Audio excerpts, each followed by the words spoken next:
अस्सलामुअलैकुम मुंहिंजी YouTube family कीअं आहियो। उम्मीद आहे तव्हां सभु ख़ैरियत सां हूंदा। काफ़ी ॾींहंनि खां पोइ हिकु नंढिड़ो हिकिड़ो मिनी ब्लॉग पई ठाहियां। सुबुह जो नाश्तो आहे ॿारनि जो, हीअ बेबी पचाए वेंदी आहे, पराठा अधु कचा पका ठाहे वेंदी आहे ऐं हाणे उन्हनि खे मां सही तरह सां पचाए ऐं ॿारनि खे ॾींदसि नाश्तो। चांहि मूं ठाहे थर्मास में रखी छॾी आहे।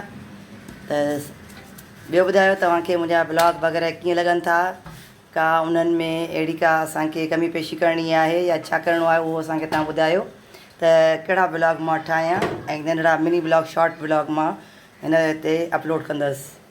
ऐं कंहिंखे का टिप्स खपे त उहा बि ॿुधायो, उहा बि ॾींदसि इंशाअल्लाह ताला। तव्हांखे मुंहिंजा ब्लॉग सिंधी में वणंदा, सिंधी उर्दू शॉर्ट में सभु मां ब्लॉग रखां पई, त तव्हांखे जेको पसंदि अचे उहो ॿुधायो। ऐं अगरि तव्हां चाहियो था त मां खाधनि पचाइण जी जेको सो शॉर्ट वीडियोज़ रखां त उहो बि असां कंदासीं।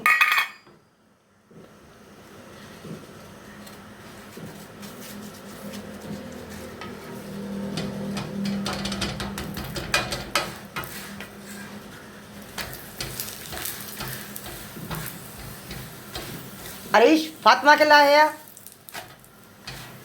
नंढड़ी नंढड़ी मानी आहे, पराठो आहे फातिमा जो।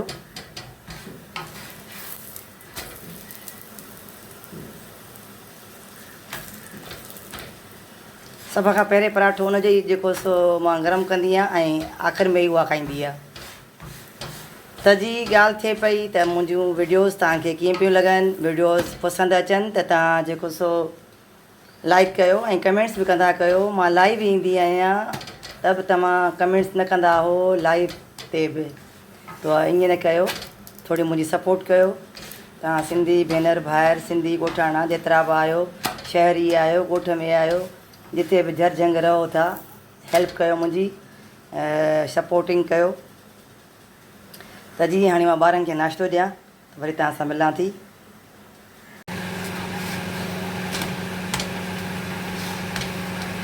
ॿार चवंदा आहिनि त मानी असांजी सोक कंदा कयो, सो हलो त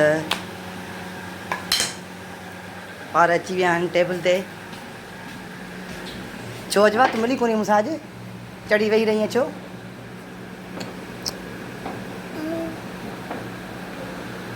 तूं बाणे मिले थी पई,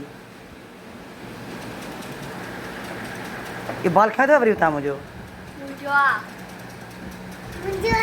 छो मुंहिंजो रखियो हुन में खाने में छो?